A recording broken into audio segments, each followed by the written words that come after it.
Intel Core i7-1370T 35 watts Raptor Lake processor is almost equal to 125 watts i5-12600K in tests.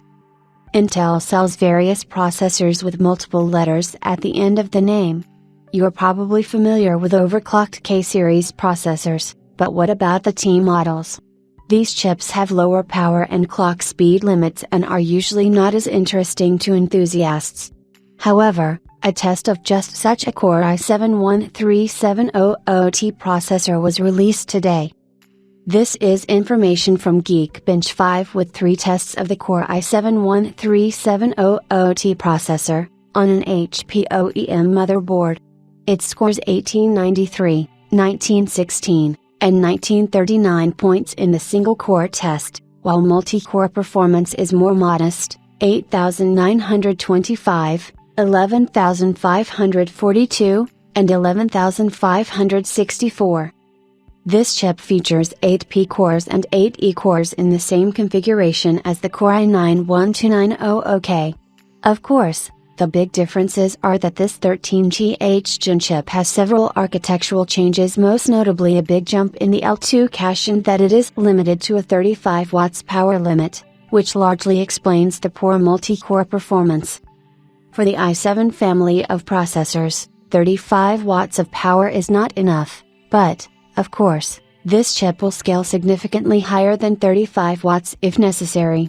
Intel processors use a value known as PL2 for their short-term power limit, and the PL2 for the previous generation Core i7-T was 99 watts.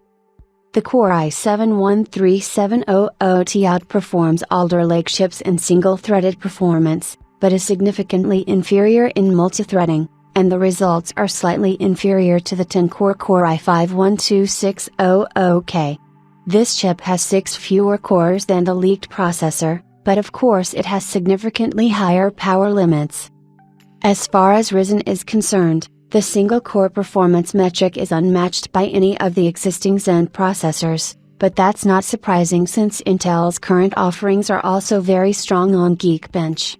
In terms of multi-core performance, the Core i7-13700T outperforms the Ryzen 7 5800X, which is impressive considering it's only a 35 watts processor, but when you consider that it's a 16-core processor barely outperforming the 8-core one, things don't look so rosy.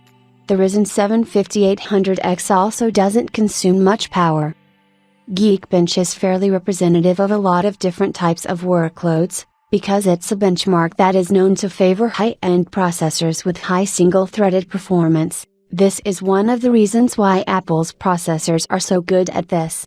Even taking into account the relatively low power limits set for the processor, these Core i7-13700T figures are slightly underestimated.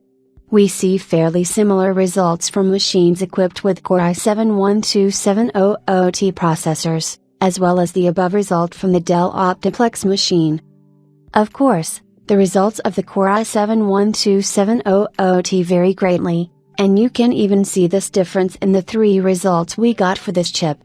It may be better to attribute the results to heat limitations rather than power limitations, since OEM systems do not provide reliable cooling.